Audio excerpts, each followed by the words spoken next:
Pengajian Kitab.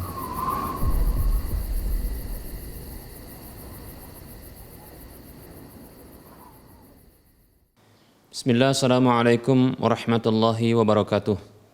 Innal hamdalillah nahmaduhu wa nasta'inuhu wa nastaghfiruh wa na'udzu billahi min shururi anfusina wa min sayyiati a'malina. Man yahdihillah fala mudilla lah wa man yudlilhu fala hadiyalah. Wa asyhadu an la ilaha illallah wahdahu la syarika lah. وأشهد أن محمدًا عبده ورسوله صلى الله عليه وسلم. قال الله تبارك وتعالى: يا أيها الذين آمنوا اتقوا الله حق تقاته ولا تموتن إلا وأنتم مسلمون. يا أيها الناس اتقوا ربكم الذي خلقكم من نفس واحدة وخلق منها زوجها وبث منهما رجالا كثيرا ونساء واتقوا الله الذي تساءلون به والأرحام إن الله كان عليكم رقيبا. يا أيها الذين آمنوا اتقوا الله وقولوا قولا سديدا يصلح لكم أعمالكم ويغفر لكم ذنوبكم ومن يطع الله ورسوله فقد فاز فوزا عظيما. أما بعد، فإن أصدق الحديث كتاب الله وخير الهدى هدى رسول الله صلى الله عليه وسلم وشر الأمور محدثاتها وكل محدثة بدعة وكل بدعة ضلالة وكل ضلالة في النار. Alhamdulillah, para pemirsa Rosyad TV dan para pendengar Radio Binan Mengaji di mana saja Anda berada, kita bersyukur kepada Allah atas semua nikmat dan pemberiannya. Selawat dan salam tak lupa kita ucapkan untuk Nabi-Nya Muhammad sallallahu alaihi wasallam. Kita masih membahas pembahasan akidah tauhid dalam bab al-wala dan al-bara. Seperti yang sudah kita bahas pada pertemuan yang lalu, bahwa al-wala secara bahasa maknanya adalah kecintaan, bantuan dan pertolongan serta adanya kedekatan. Adapun secara syar'i, maksud dari al-wala adalah kecintaan kepada sesama kaum muslimin dikarenakan keimanan mereka, membantu dan menolong mereka, menasihati mereka dan berkasih sayang dengan mereka, sekaligus memberikan hak-hak mereka. Inilah bentuk makna dari al-wala. Baik para muslim rahimani wa rahimakumullah. Dan sesungguhnya wala ini kepada orang-orang muslim dari seorang muslim merupakan kewajiban, karena wala ini merupakan bentuk salah satu dari hak muslim atas muslim yang lainnya. Baik para muslim rahimani wa rahimakumullah. Namun terkadang kita dapatkan saudara-saudara kita seiman, mereka jatuh ke dalam kemaksiatan.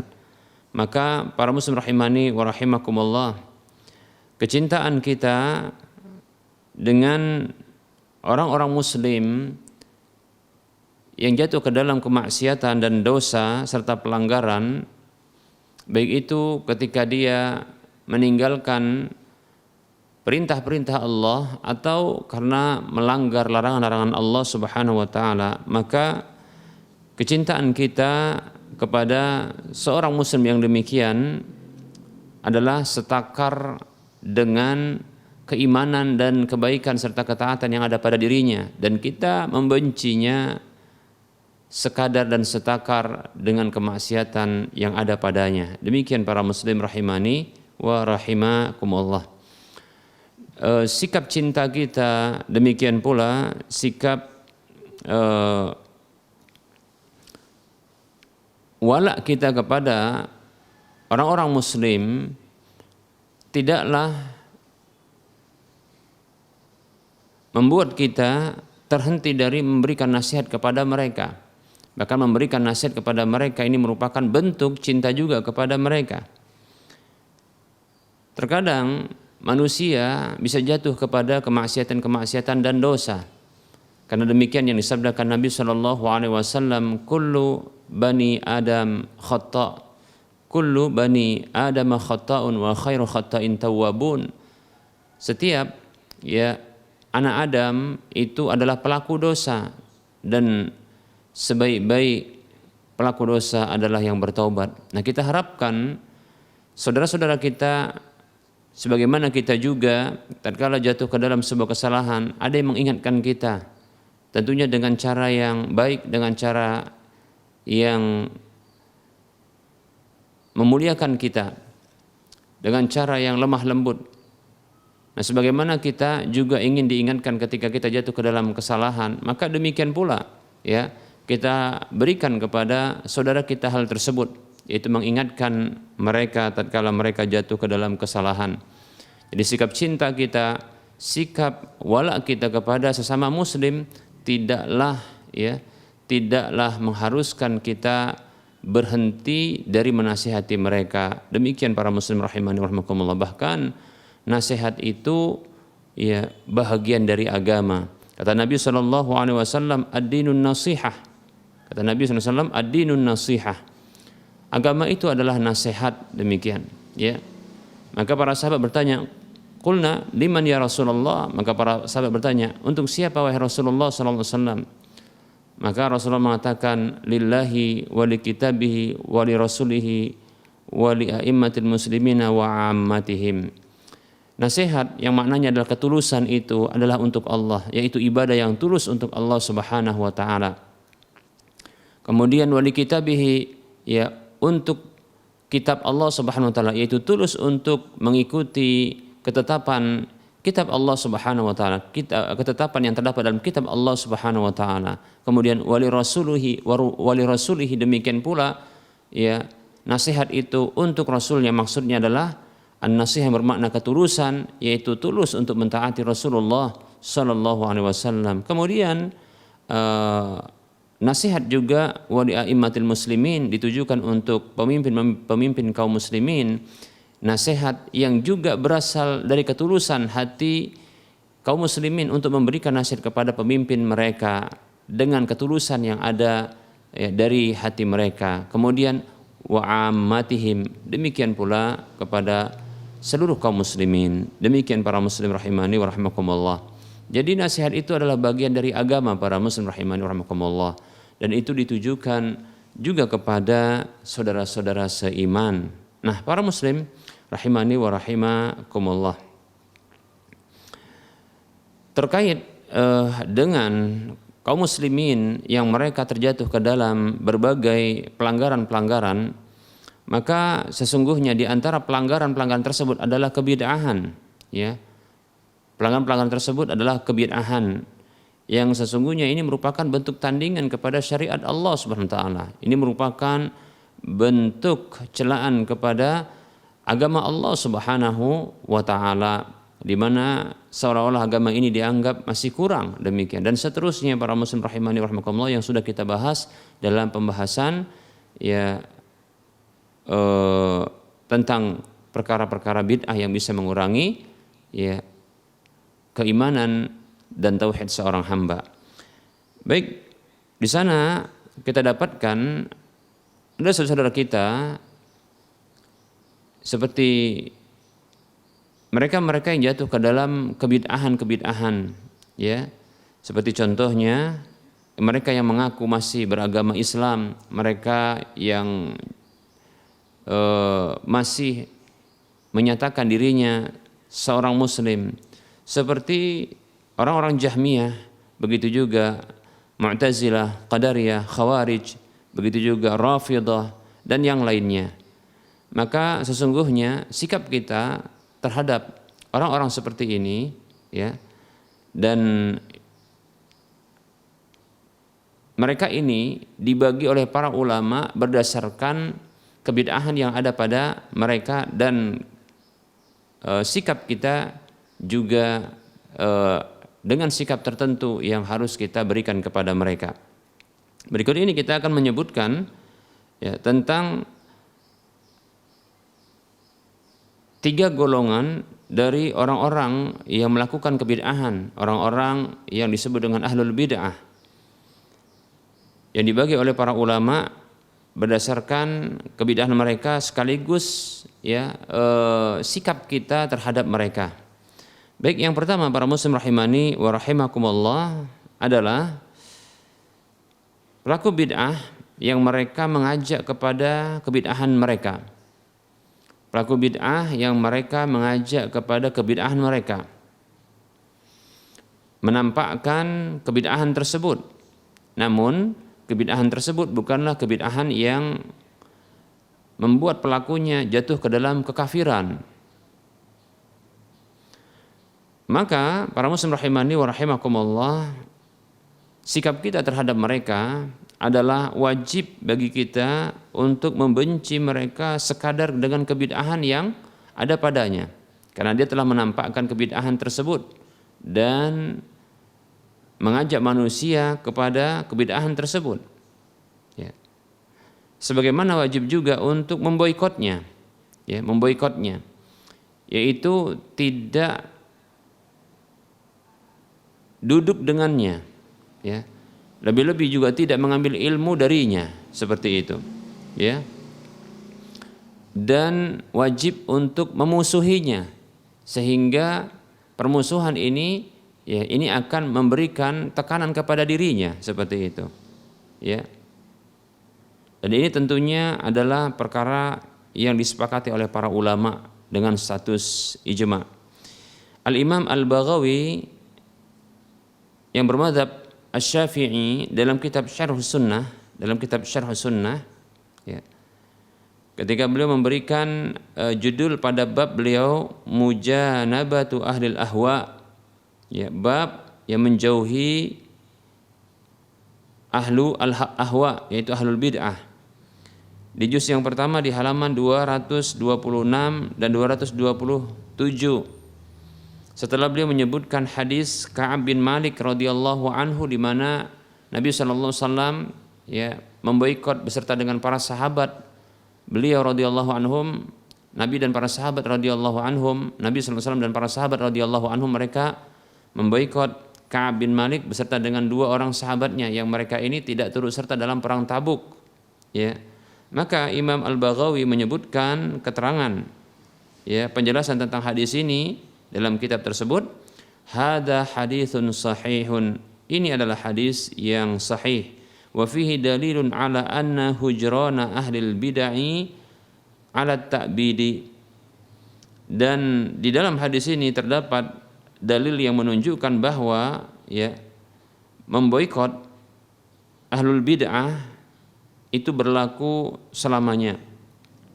Wa qad madatis sahabatu radhiyallahu anhum wa tabi'una wa atba'uhum wa ulama'u sunnati ala hadha mujmi'ina muttafiqina ala mu'adati ahlil bid'ati wa muhajaratahum wa muhajaratihim. Beliau mengatakan, yang artinya para sahabat, tabi'in, dan para ulama-ulama yang mengikut mereka, demikian pula ulama-ulama ahlus sunnah wal jamaah, ya, mereka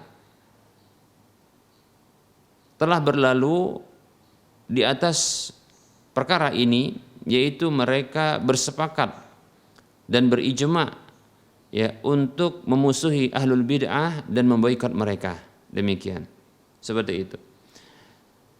Demikian pula dinukilkan dalam kitab Al-Adab Asy-Syar'iyyah di juz yang pertama di halaman 232 dari seorang ulama Al-Qadhi Abu Ya'la.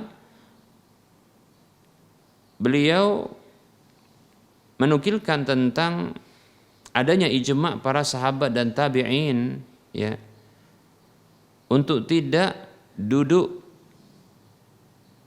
dan berdekatan dengan orang-orang ahlul bid'ah. Demikian pula hal yang sama dinukilkan oleh Al-Imam As-Sabuni dalam kitab akidah beliau di halaman di juz yang pertama di halaman 132. Demikian para muslim rahimani wa rahimakumullah.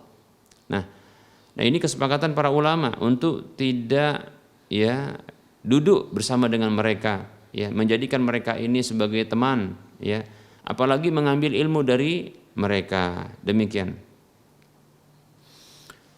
Mengapa demikian? Nah, karena kekhawatiran, karena mereka ini mengajak kepada kebid'ahannya, bahkan menampakkan kebid'ahan tersebut, sehingga kita harus berhati-hati kepada mereka, ya.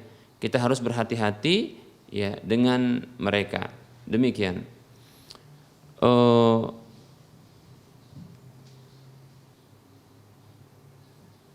Allah Subhanahu wa taala sendiri mengingatkan hamba-hambanya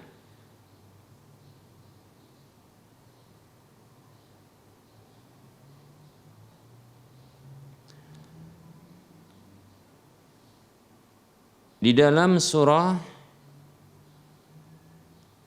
Al-An'am ayat 20 ayat ke-68 Allah mengatakan, yang ayat ini ditujukan kepada Nabi Muhammad SAW, namun tertuju juga kepada kita.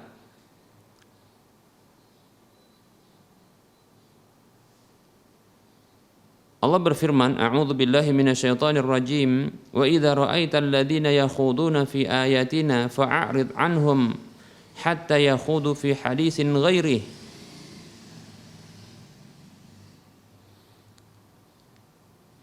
Allah berfirman yang artinya, apabila engkau melihat orang-orang yang membahas terlalu mendalam, ya, sampai ini bisa menyimpang tentang ayat-ayat kami, maka berpalinglah dari mereka. Lihat, diperintahkan oleh Allah untuk berpaling dari mereka sampai mereka membahas, ya, dalam pembahasan yang lainnya. Demikian. Begitu juga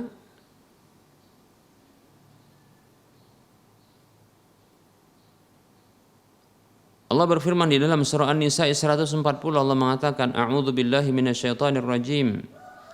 Wa qad nazzala 'alaikum fil kitabi an idza sami'tum ayatillahi yukfaru biha wa yustahza'u biha fala taq'udu ma'ahum hatta yakhudu fi haditsin ghairihi innakum idzam misluhum. Allah berfirman, dan sungguh Dia, yaitu Allah Subhanahu wa taala, telah menurunkan kepada kalian di dalam kitabnya bahwa apabila kalian mendengar ayat-ayat Allah Subhanahu wa taala itu dikufuri dan diperolok-olok, maka janganlah kalian duduk bersama dengan mereka sampai mereka membahas ungkapan yang lainnya atau membahas pembahasan yang lainnya. Ya, kalau demikian maka sesungguhnya kalian bisa seperti mereka. Demikian, ya. Baik para muslim rahimani wa rahimakumullah. Nah, para ahlul bid'ah tentunya mereka, ya, tidak berjalan di atas petunjuk Al-Quran. Andaikan mereka pun membahas atau memberikan dalil dari Al-Quran, maka sesungguhnya Al-Quran tersebut, tafsirnya atau takwilnya mereka karang sendiri sesuai dengan hawa nafsu mereka. Demikian, ya, menyimpang dari pemahaman Rasulullah SAW dan para sahabat-sahabat radhiyallahu anhum ajma'in. Itulah bentuk memperolok-olok, ya, ayat-ayat Allah Subhanahu wa taala. Itulah merupakan bentuk mengkufuri ayat-ayat Allah Subhanahu wa taala. Oleh karenanya kita diperintahkan oleh Allah Subhanahu wa taala untuk tidak duduk, ya, bersama dengan mereka. Demikian, ya. Lebih-lebih mengambil ilmu dari mereka. Baik para muslim rahimani wa rahimakumullah. Dan Nabi kita Muhammad sallallahu alaihi wasallam juga bersabda, Al-mar'u ala dini khalilihi falyanzur ahadukum man yukhalil. Hadis riwayat Ahmad dan yang lainnya. Kata Nabi sallallahu alaihi wasallam, seseorang itu berada di atas agama teman dekatnya, maka wajib hendaklah salah seorang di antara kalian itu melihat siapa yang dia jadikan teman. yaitu teman dekat tentunya. Baik para muslim rahimani wa rahimakumullah. Maka tidak boleh ya untuk menjadikan mereka ini sebagai teman, ya, menjadikan mereka ini sebagai orang yang kita ambil ilmu dari mereka. Demikian. Karena mereka mengajak kepada kebid'ahannya, bahkan menampakkan kebid'ahan tersebut. Demikian. Hanya saja masih wajib bagi kita untuk mencintai mereka sekadar keimanan, kebaikan yang ada pada diri mereka. Demikian. Namun bersama dengan itu wajib juga bagi kita untuk membenci, ya, membenci mereka sekadar dengan kebid'ahan yang mereka tampakkan dan mereka ajak manusia kepadanya. Demikian para muslim rahimani wa rahimakumullah. Tidak boleh berbicara dengan mereka kecuali dalam kondisi untuk mendakwahi mereka dan memberikan nasihat kepada mereka, ya, mengajak mereka kepada kebenaran, ya, agar mereka meninggalkan kebid'ahan. Seperti itu para muslim rahimani wa rahimakumullah. Dan tentunya ini, ya, kondisi seperti ini, yaitu memberikan nasihat, ya, mendakwahi mereka, ini hanyalah, ya, tugasnya para ulama secara khusus. Adapun orang-orang awam maka jangan, ya, coba-coba untuk mendekati mereka. Demikian. Karena ini berbahaya bagi mereka. Nah, syubhat yang berasal dari mereka itu sangat berbahaya, ya. Kata para ulama, syubhat itu menyambar-nyambar sementara hati ini begitu lemah, ya. Sementara hati manusia ini begitu lemah, ya. Kata para ulama, ya, asy-syubhatu qattafah wal qulubu dha'ifah, ya. Syubhat itu begitu menyambar-nyambar sementara hati itu sangatlah lemah. Demikian para muslim rahimani wa rahimakumullah. Oleh karenanya, ya, ini tugas untuk memberikan nasihat kepada, ya, saudara-saudara kita yang mereka jatuh ke dalam kebid'ahan dan mereka ini mengajak kepada kebid'ahannya, bahkan menampakkan kebid'ahan tersebut dengan bangganya, ya. Maka tugas ini adalah tugas para ulama untuk memberikan nasihat, untuk mendakwahi mereka. Demikian para muslim rahimani wa rahimakumullah, ya. Adapun kita orang-orang awam, maka hendaknya kita, ya, menghindar dari mereka, ya, menghindar dari mereka, ya, menjauhi mereka. Nah, ini sebagai bentuk boikot, ya, untuk mereka, dan mudah-mudahan dengan cara seperti itu mereka bisa kembali kepada kebenaran insyaallah taala. Demikian. Kemudian jenis yang kedua para muslim rahimani wa rahimakumullah dari kalangan ahlul bid'ah adalah, ya, orang-orang yang mereka ini kebid'ahannya ini menyebabkan pelakunya ini jatuh kepada kekafiran. Seperti contohnya adalah, ya, para orang-orang yang ekstrim dari kalangan sufiyah, orang-orang, ya, tasawuf yang mereka ini berdoa minta kepada penghuni kubur, minta kepada para wali-wali, ya, berdoa minta kepada para syekh-syekh mereka, ya, tuan-tuan guru mereka, ya, berdoa minta kepada mereka, ya, dengan, ya, dijadikan mereka ini sebagai tandingan bagi Allah Subhanahu wa taala di dalam, ya, mengabulkan doa. Jadi diarahkan doa itu kepada mereka, seperti minta kepada penghuni kubur, ya, untuk didatangkan rizki, untuk dihilangkan kesulitan, ya, untuk bisa didatangkan keberuntungan dan seterusnya. Baik para muslim rahimani wa rahimakumullah. Begitu juga kaum Syiah Rafidhah yang ekstrim, ya, seperti contohnya adalah Syiah Imamiyah yang mengakui 12 imam tersebut, yang mereka meyakini bahwasanya Al-Qur'an itu sudah dirubah-rubah, ya. Padahal Allah Subhanahu wa taala mengatakan inna nahnu nazzalna dzikra wa inna lahu lahafizun dalam surah Al-Hijr ayat 9. Sesungguhnya kami lah yang menurunkan az-dzikr Al-Qur'an itu dan sesungguhnya kami yang menjaganya. Demikian. Namun mereka, ya meyakini Al-Quran telah berubah, padahal Allah menjaga dari perubahan tersebut. Allah menjaga ya dari perubahan-perubahan yang dibuat oleh manusia, demikian.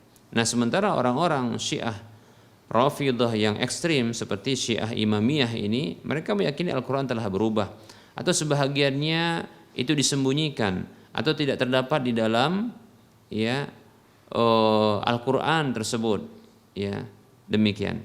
Jadi Al-Quran belum sempurna menurut mereka.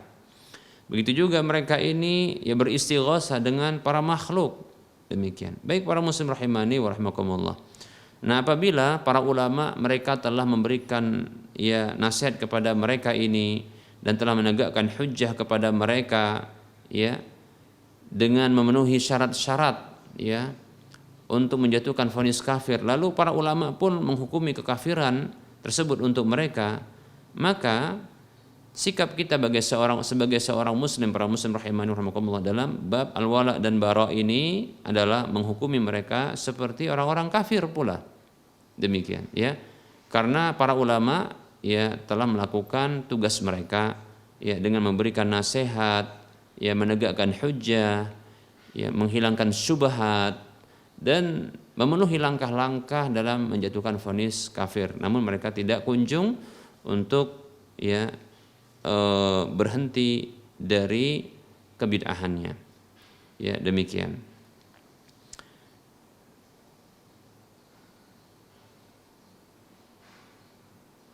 Baik para muslim rahimani wa rahimakumullah. Nah, tentunya yang seperti ini ya ini tugas para ulama ya, tugas para ulama untuk ya melakukan penegakan hujjah kepada mereka, menghilangkan syubhat mereka, ahlul bidah seperti ini maksudnya, ya. Itu tugas para ulama untuk menasihati mereka, ya, untuk memberikan penegakan hujjah kepada mereka, ya. Semua langkah-langkah dalam vonis kafir tersebut ini dilakukan oleh para ulama, dan apabila para ulama telah memutuskan ya kekafiran mereka tersebut, maka kita sebagai seorang muslim pun wajib untuk menyatakan demikian ya, seperti itu. Wallahu taala alam. Kemudian para muslim rahimani wa rahimakumullah. Jenis yang ketiga ya dari pelaku bid'ah adalah mereka yang menyembunyikan bid'ahnya dan tidak mengajak manusia kepada bid'ahnya tersebut, ya. Dan tidak menyatakan baiknya dari kebid'ahan yang mereka lakukan itu, ya. Tidak memuji orang-orang yang melakukan bid'ah tersebut. Dan tidak membangkitkan sebagian syubhat-syubhat untuk menguatkan bid'ah tersebut. Maka para muslim rahimani wa rahimakumullah, ya, sikap kita terhadap mereka ini ya adalah seperti sikap kita terhadap seorang pelaku maksiat yang menyembunyikan kemaksiatannya, ya. Nah, tentunya dikarenakan ketidaktahuan kita terhadap mereka, ya, maka kita seperti ya menyikapi kaum muslimin yang lainnya, ya. Maka kita penuhi hak-hak mereka, ya. Kita tidak boleh memboikot mereka, ya. Kita masih mengucapkan salam kepada mereka, ya. Kita masih duduk, ya. Jika ada keperluan dengan mereka, tentunya seperti itu, ya. Nah, ini 3 jenis orang-orang yang jatuh ke dalam kebid'ahan, ya. 3 jenis ya orang-orang yang melakukan kebid'ahan. 3 jenis orang-orang yang berinteraksi dengan kebid'ahan, demikian ya. Sekaligus sikap kita ya terhadap masing-masingnya mereka ini, demikian ya. Baik para muslim rahimani wa rahimakumullah. Nah, ini pembahasan kita pada pertemuan kali ini. Insyaallah taala pada waktu mendatang kita akan lanjutkan untuk membahas ya satu prinsip lagi dalam agama kita, yaitu tentang al-bara, ya, al-bara. Ya, kita akan bahas insyaallah taala pada waktu mendatang, dan berikutnya kita akan masuki sesi soal jawab.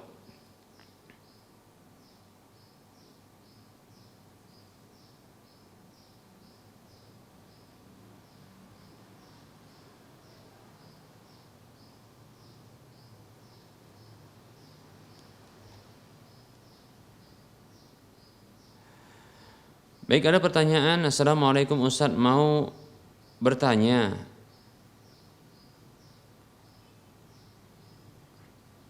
sampai mana bacaan tahiyat awal? Ya, tahiyat awal maksudnya adalah tasyahud awal, ya.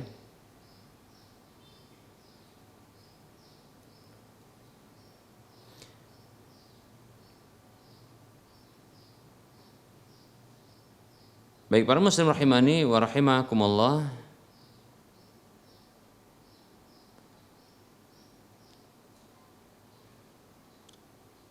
kita akan jawab insyaallah taala.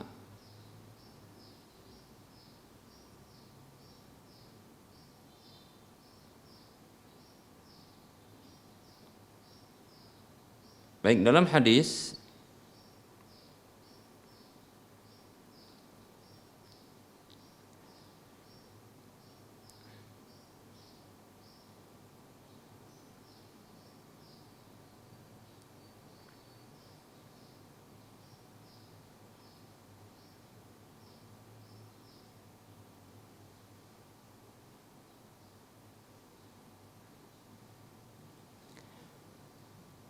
Baik, waalaikumsalam warahmatullahi wabarakatuh. Dalam hadis yang diriwayatkan oleh Imam An-Nasa'i dan disahihkan oleh Syekh Al-Albani rahimahullahu taala dalam Irwaul Ghalil dari sahabat Abdullah bin Mas'ud radhiyallahu anhu, dijelaskan dalam hadis tersebut, ya, Rasulullah sallallahu alaihi wasallam bersabda, "Idza qa'adtum," apabila kalian duduk di rakaat yang kedua maksudnya, ya, maka bacalah, disebutkan bacaan tersebut bacaan tahiyat, ya, at-tahiyatu lillah wassalawatu wattayyibat, assalamu alayka ayyuhan nabi wa rahmatullahi wabarakatuh, assalamu alayna wa ala ibadillahi shalihin, asyhadu an la ilaha illallah wa asyhadu anna muhammadan abduhu wa rasuluh. Sampai di sini, ya, ini adalah bacaan tahiyat. Kemudian Rasulullah mengatakan, kemudian hendaklah salah seorang di antara kalian memilih doa yang paling menakjubkan bagi dirinya. Demikian. Nah, ini bacaan tahiyat awal atau tasyahud awal hanya sampai kepada ungkapan ini, ya, yaitu asyhadu an la ilaha illallah wa asyhadu anna muhammadan abduhu wa rasuluh, demikian, ya. Namun wallahu taala alam, saya condong bolehnya dan bahkan termasuk disunnahkan pula untuk membaca salawat setelah itu, boleh, ya. Dan dalam hadis yang kita sebutkan riwayat An-Nasa'i ini dianjurkan juga untuk berdoa setelah melakukan tasyahud awal, demikian. Wallahu taala a'lam.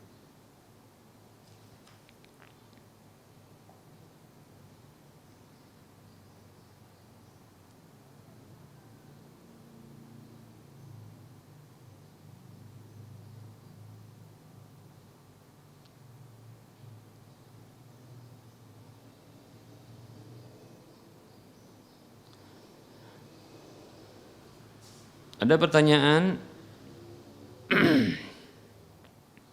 Bismillah, mau tanya Ustadz, bagaimana dengan mantan suami yang tidak memberikan hak untuk istri yang masih menyusui? Sudah 4 bulan ini hak saya tidak diberikan. Saya ajak musyawarah, tidak ada tanggapan. Padahal beliau paham ilmunya. Waktu saya sharing ke Ustadz yang dekat dengan beliau, alasannya tidak mau bahas dengan saya karena ingin menjaga kehormatan dia dan saya. Dan Ustaznya bilang agar saya kasih udzur. Tapi sampai kapan saya beri udzur untuknya, karena sudah 4 bulan hak saya tidak diberikan. Saya bingung. Dia takut timbul fitnah dengan saya, tapi dia sendiri tidak takut karena tidak memberikan hak saya. Mohon pencerahannya Ustaz. Jazakallahu khairan.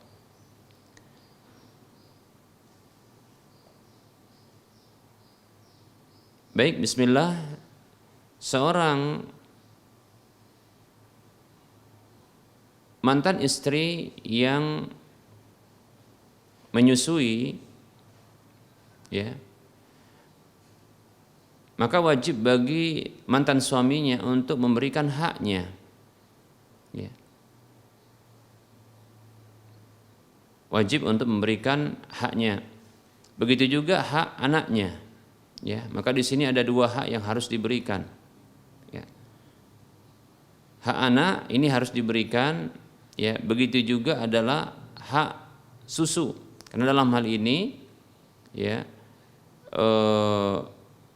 mantan istri, ya, ini tidak lagi dinafkahi oleh mantan suaminya, demikian. Namun karena dia menyusui anak, yang itu menjadi kewajiban bagi sang mantan suami untuk menafkahi anaknya itu, ya, maka di sini dia berhak, ya, sang istri ini berhak untuk mendapatkan, ya, upah atas susuannya tersebut, demikian.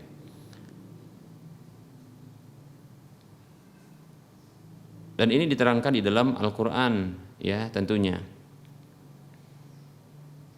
Ya. Dan susuan tersebut, ya, itu selama 2 tahun, ya. Wal walidatu yurdi'na auladahunna haulaini kamilain, ya. Itu para ibu menyusui anak-anak mereka, ya, itu selama 2 tahun. Ya, yang sempurna, seperti itu. Baik, ya. Dan berhak bagi sang mantan istri ini untuk mendapatkan upahnya jika sang mantan istri ini menuntut haknya tersebut.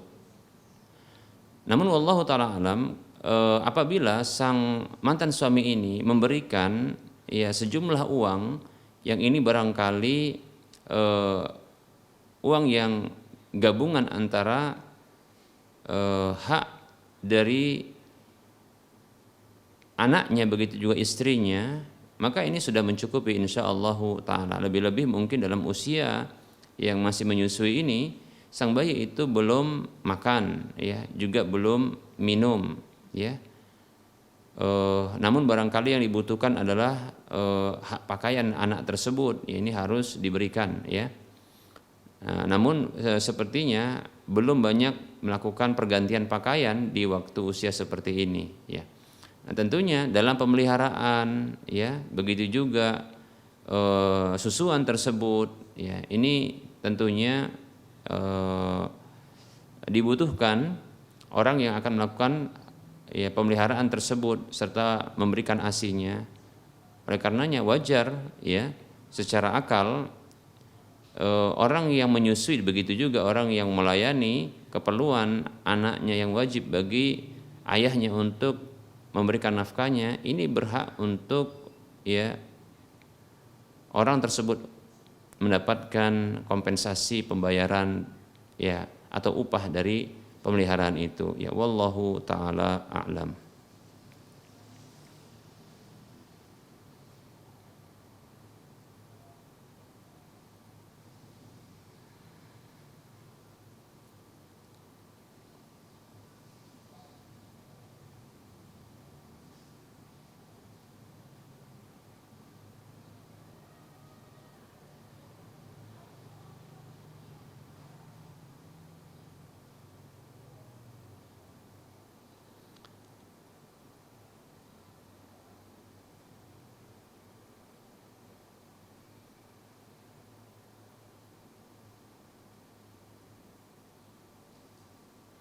Ada pertanyaan, Assalamualaikum, apa hukum jika kita memanfaatkan uang orang lain untuk berbisnis jual beli emas non fisik? Di sini pemilik uang akan dapat keuntungan juga, dan yang memanfaatkan uangnya di sini hanya sebagai jembatan untuk terjadinya sistem jual beli emas non fisik. Kira-kira apa hukumnya, Ustadz? Waalaikumsalam warahmatullahi wabarakatuh. Nah, di sini ada 2 hal barangkali yang saya butuh untuk jawab. Yang pertama adalah memanfaatkan uang orang. Nah, tentunya memanfaatkan uang orang tersebut ini harus berdasarkan izinnya. Ya, ini yang pertama. Tidak boleh bagi kita untuk menggunakan barang milik orang lain kecuali atas dasar izinnya. Karena hukum asal dari, ya, harta orang lain adalah haram bagi kita untuk tasarruf, yaitu menggunakannya, ya, atau melakukan tindakan apapun terhadap harta tersebut. Kata Nabi SAW, al-muslimu 'alal muslimi haramun damuhu wa maluhu wa 'irduhu. Seorang muslim atas muslim lainnya itu haram darahnya, hartanya dan kehormatannya. Demikian hadis riwayat Muslim serta yang lainnya. Baik, oleh karenanya harus mendapatkan izin dari pemilik uang tersebut. Ini yang pertama. Kemudian yang kedua, yang saya pahami dari bisnis, ya, jual beli online emas, ya, bisnis jual beli emas non fisik ini, ya.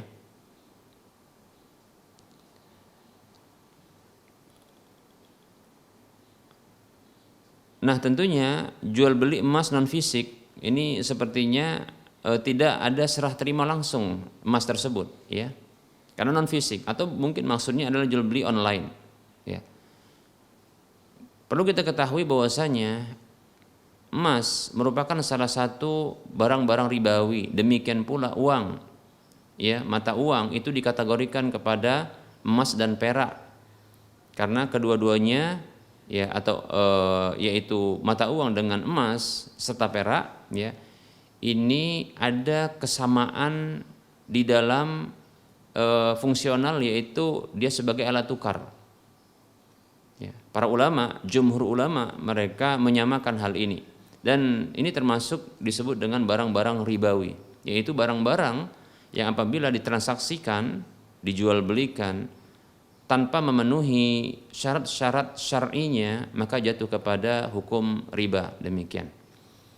Nah, di sini jual beli emas, yaitu membeli emas, ya, dengan uang, maka di sini dipersyaratkan oleh para ulama harus kontan, yaitu ada serah terima di majelis akad, ya, serah terima di majelis akad, serah terima langsung di majelis akad. Demikian, ya. Berdasarkan hadis dari Ubadah bin Samit radhiyallahu anhu, hadis yang dikeluarkan oleh Imam Muslim dalam kitab sahihnya, Nabi kita Muhammad sallallahu alaihi wasallam bersabda, ya, adz-dzahabu bil-dzahabi wal fiddatu bil fiddati wal burru bil burri wasy-sya'iru bis-sya'iri wat tamru bit tamri wal milhu bil milhi mislan bi mislin sawa'an bisawin yadan biyadin. Kata Nabi sallallahu alaihi wasallam, ya, emas dengan emas ini sejenis, perak dengan perak maksudnya sejenis dalam tukar menukar atau barternya. Demikian. Biji merah dengan biji merah, gandum dengan gandum, kurma dengan kurma, garam dengan garam. Maka syaratnya adalah sama dalam timbangan dan sama dalam takaran, itu sama dalam nilainya, itu sama dalam kuantitasnya. Kemudian ya dan biadin, kontan.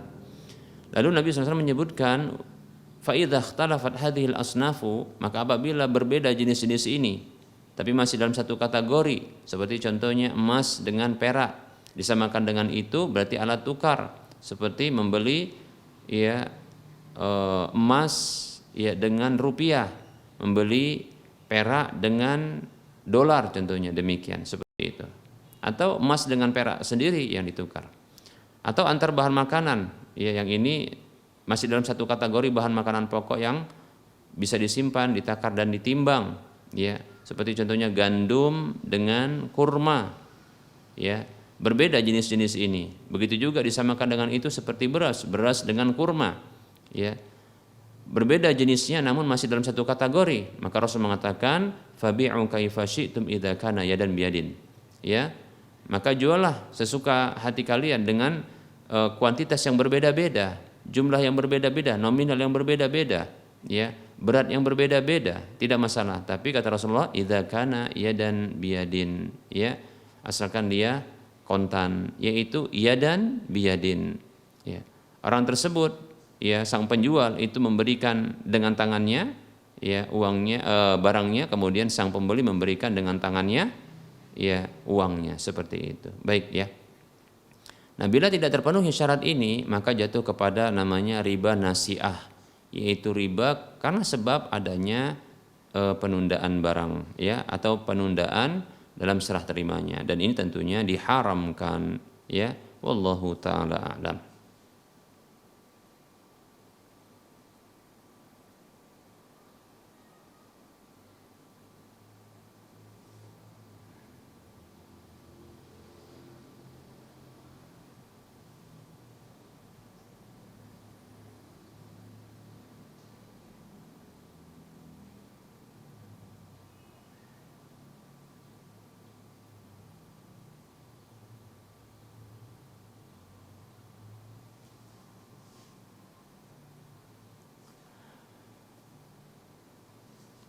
Ada pertanyaan, Assalamualaikum Ustadz, misalnya kita mau puasa sunnah,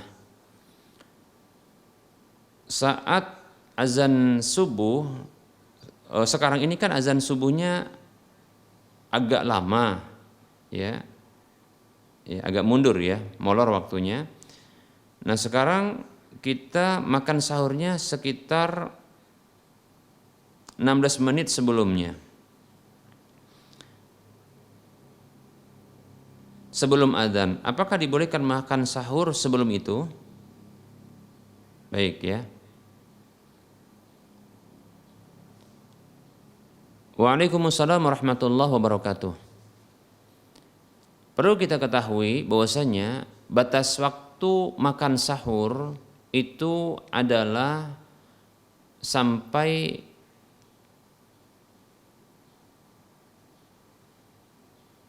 masuknya waktu subuh, ya, masuknya waktu subuh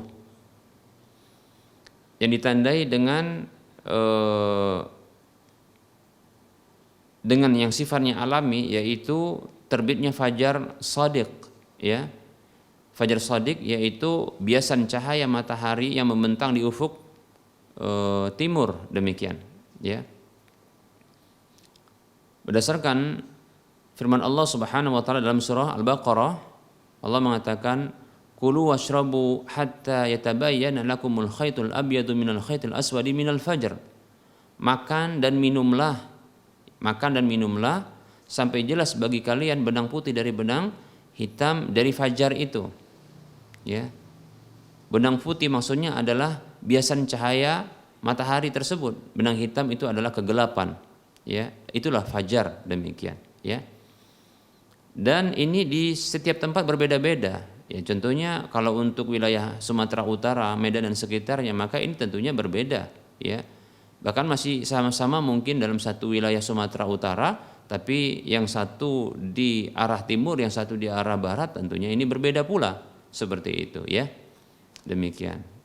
Nah, tentunya ya sebelum masuk waktu subuh, walaupun 5 menit lagi, maka ini masih dibolehkan untuk makan, ya, masih dibolehkan untuk makan, seperti itu, ya, masih dibolehkan untuk makan, karena Allah sendiri mengatakan kulu washrabu, makan dan minumlah sampai jelas, hatta yatabayyana lakumul khaytul abyadu minal khaytil aswadi minal fajr, ya, sampai jelas bagi kalian fajar itu, yaitu benang putih dengan benang hitam itu, ya, fajar maksudnya, demikian, yaitu masuknya waktu subuh. Baik, ya, jadi silakan boleh untuk makan, ya, untuk makan dan minum, ya. Wallahu taala a'lam.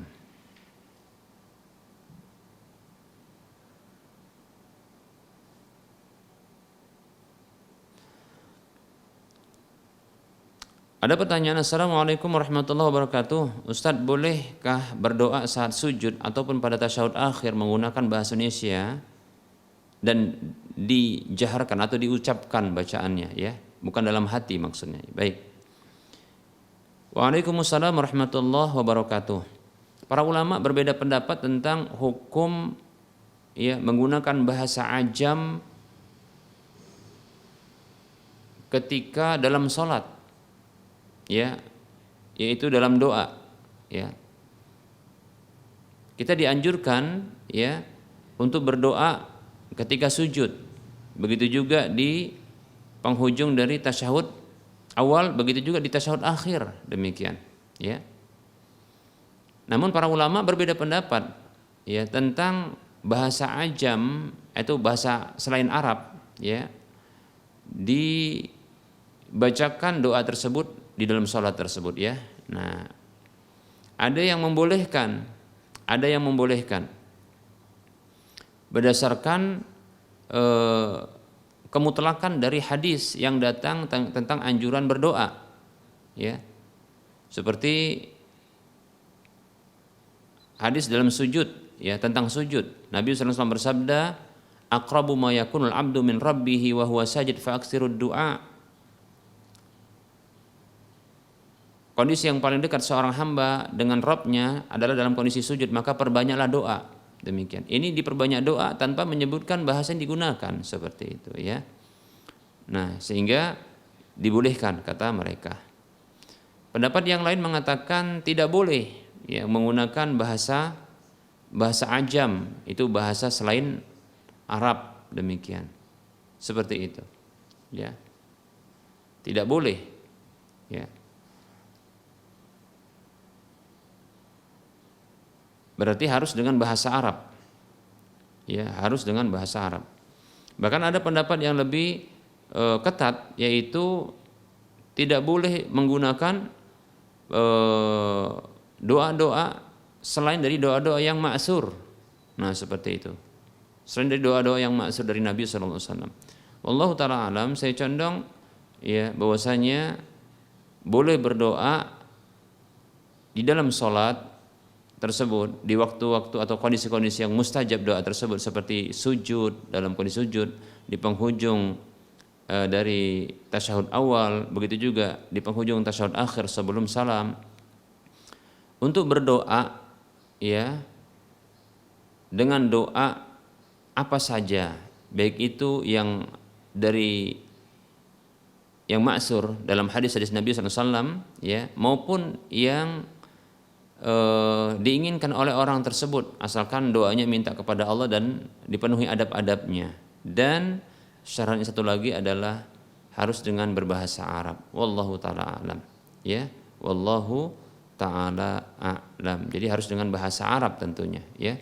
Sehingga saya tidak condong kepada pendapat pertama yang mengatakan bolehnya untuk menggunakan bahasa ajam termasuk bahasa Indonesia ya. Tidak boleh demikian. Dalam satu hadis disebutkan inna hadhihi sholata la yasluhu syai'un min kalamin nas. Ya, sesungguhnya salat ini tidak layak sedikit pun dari perkataan manusia. Wallahu taala a'lam.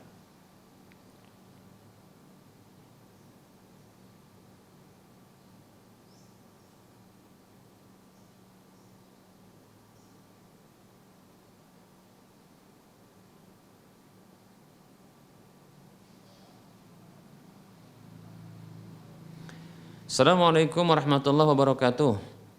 Ustaz mau bertanya Ustaz, di sebelah rumah saya ada musola, lalu di dekat rumah tersebut ada juga bandar sabu, ya. Sejumlah sajadah tirai dengan plafonnya itu berasal dari uang bandar sabu tersebut. Ya, bagaimana hukumnya? Apakah sah sholat di musola tersebut Ustaz? Ya. Nah, tambah lagi ini mau menginfakkan bola lampu untuk di kamar mandi musola. Syukran Ustaz, jazakallahu khairan. Waalaikumsalam warahmatullahi wabarakatuh. Afwan wa anta fajazakallahu khairan. Baik. Ya, tentunya uang ataupun barang seperti tadi karpet, ya, begitu juga bola lampu, plafon dan seterusnya, tirai, sajadah. Ini tentunya suci zatnya, hanya saja cara perolehannya yang haram, kan begitu ya. Baik ya, ini kembali kepada hukum menerima pemberian ya dari atau pemberian berupa hadiah atau apa saja yang suci secara zatnya namun haram secara perolehannya. Para ulama berbeda pendapat tentang masalah ini, ya. Ada yang mengharamkan secara mutlak, ya, ada yang membolehkan secara mutlak. Saya condong, ya, dengan merinci, yaitu secara zat maka ini adalah suci halal secara zat, karena uang, plafon, tirai, sajadah, bola lampu dan seterusnya, apa saja yang diberikan, seperti makanan juga kalau seandainya memberikan makanan, itu hukum asalnya adalah suci dan halal. Maka berdasarkan hukum asalnya maka suci dan halal pula. Demikian. Adapun adapun cara perolehannya adalah haram. Ya. Nah, perpindahan kepemilikan dari orang yang membuat atau yang mengusahakan cara yang haram tersebut lalu diarahkan kepada orang yang tidak mengusahakannya, ya, atau pihak yang tidak mengusahakannya, maka di sini perubahan kepemilikan tersebut dengan cara hibah, hadiah, pemberian atau jual beli kita katakan, maka di sini adalah halal menurut pendapat yang kuat, ya, menurut pendapat yang kuat adalah halal. Ya, seperti contohnya bandar sabu tersebut atau pelaku riba itu berjual beli, membeli minuman, membeli makanan dari uang yang suci, ya, tapi hasilnya hasil haram, ya, hasil yang haram kan begitu. Maka boleh bagi orang tersebut, orang yang penjual itu untuk ya memberlakukan transaksinya demikian. Begitu juga bagi orang yang menerima hadiah dari mereka ini boleh secara asalnya, ya, demikian.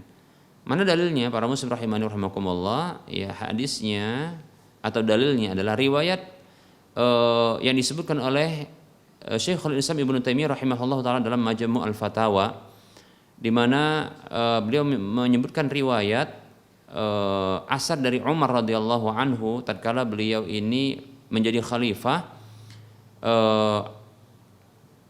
Sebahagian dari para penarik jizyah, yaitu penarik upeti, ya, dari ahlul kitab, mereka ini menerima pembayaran upeti atau jizyah tersebut dengan khamar dan babi, dan ini dilihat oleh Bilal radhiyallahu an. Maka Bilal mengadukan kepada Umar, maka Umar radhiyallahu an mengatakan kepada mereka, walluhum bai'aha wa khudhu antum asmanaha, ya, biarkan mereka yang menjualnya, karena babi dan khamar tersebut tentunya tidak bisa digunakan oleh umat Islam, tapi biarkan mereka menjualnya, kata Umar begitu, ya.